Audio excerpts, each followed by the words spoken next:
বাবর আজম বিশ্ব ক্রিকেটে এক উজ্জ্বল নক্ষত্রের নাম। বর্তমান ক্রিকেটাঙ্গনের রথী মহারথীদের তালিকা করা হলে বাবর আজমের নামটা থাকবে বেশ উপরের দিকেই। বর্তমানে পাকিস্তান জাতীয় ক্রিকেট দলের অধিনায়ক তিনি। তার নেতৃত্বে পাকিস্তান টি-20 বিশ্বকাপে সুবিধা করতে না পারায় পাকিস্তান সমর্থকেরা প্রশ্ন তুলেছেন তার নেতৃত্ব নিয়ে। কারণ তার নেতৃত্বাধীন পাকিস্তান যে বিশ্বকাপে সুপার 8 অবধি পৌঁছতে ব্যর্থ।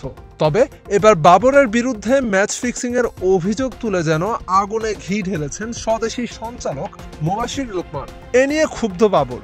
মিথ্যা ও ভিত্তিহীন অভিযোগে মানহানি হয়েছে দাবি করে অভিযোগকারী লোকমানের কাছে 1 বিলিয়ন রুপি ক্ষতিপূরণ চেয়ে আইনি নোটিশ পাঠিয়েছেন পাকিস্তান অধিনায়ক।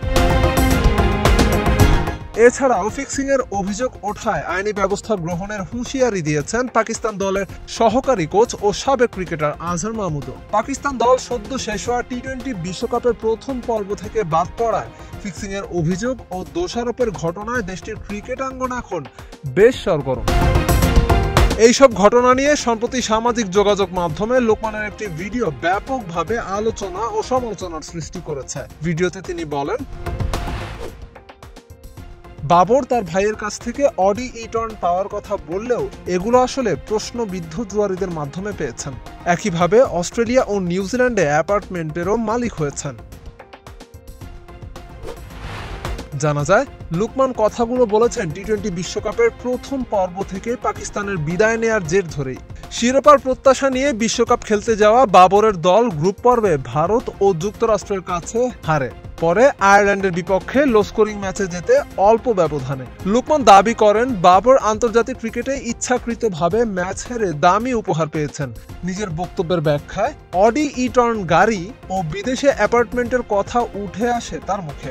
এছাড়া বিশ্বকাপে শাহিন শাহ আফ্রিদির নিষ্প্রভ পারফরম্যান্সেরও কঠোর সমালোচনা করেছেন তিনি।